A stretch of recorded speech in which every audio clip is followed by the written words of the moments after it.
Did you already hear someone saying something like, man, it's not possible that you're the only person that's right. Everyone is saying this, and you're the only one that thinks this way. It's not possible that only you're right and everyone is wrong. Grace and peace for you that are listening to me. Thanks a lot for connecting and tuning in. Today, our main theme is be careful with what everyone is saying. Our main Bible verse is in 1 Kings chapter 22, verse 22. By what means, the Lord asked, I will go out and be a deceiving spirit in the mouths of all his prophets, he said. You will succeed in enticing him, said the Lord. Go and do it. So this Bible verse we have is a story where we have King Josaphat and King Ahab. And King Ahab wants to go to war, and he wants Josaphat to go with him. Just that Josaphat is a man that truly serves the Lord, so he doesn't really want to go to battle with King Ahab, even because he knows the true intentions behind King Ahab. So what does King Ahab do? He creates a whole scenario. He brings and he bribes 400 prophets of God to say before King Josaphat that this battle is blessed by the Lord, that they can go to the battle, that they can go to war, and they will be successful. Just that when King Josaphat listens to all these 400 men speaking in the way that they are speaking, he's not really convinced by it. So he summons Micaiah, which is another prophet that would only speak bad about King Ahab.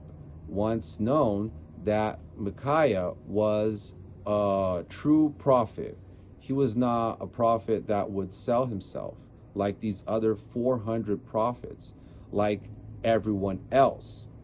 So what Micaiah says at first is, yeah, of course, you can go to war. This is a great idea, not knowing that he is being sarcastic. And when he calls the king's attention to this point, he really expresses, telling him what exactly happened. That before God himself wanted Ahab to be fooled, to be enticed to go into battle. And this is the main Bible verse that we started from, that a spirit of lying, a spirit of deception would be in the mouths of the people, which are these 400 men that are saying that, yes, Ahab, it's good for you to go to war. You should do that. What's most interesting is that we see the cruel intentions of Ahab since the beginning.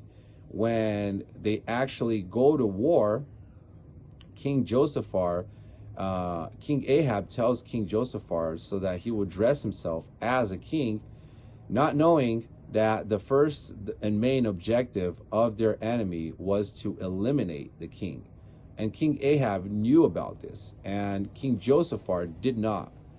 But God's mercy is so great, so good, that he allowed King Josaphat to escape, and King Ahab met his destiny. Well, the great truth about this story is that we as Christians, we should be very convinced of ourselves. We should be very firm in our ideas in what God has spoken with us.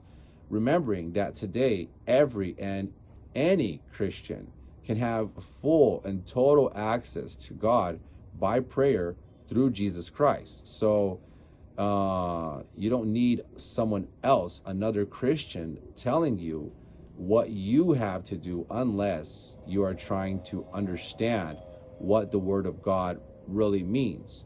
But after you understand that and how that truly applies in your life, that is really a personal limit that you yourself have to decide. I hope this video has been a blessing for your life. Grace and peace.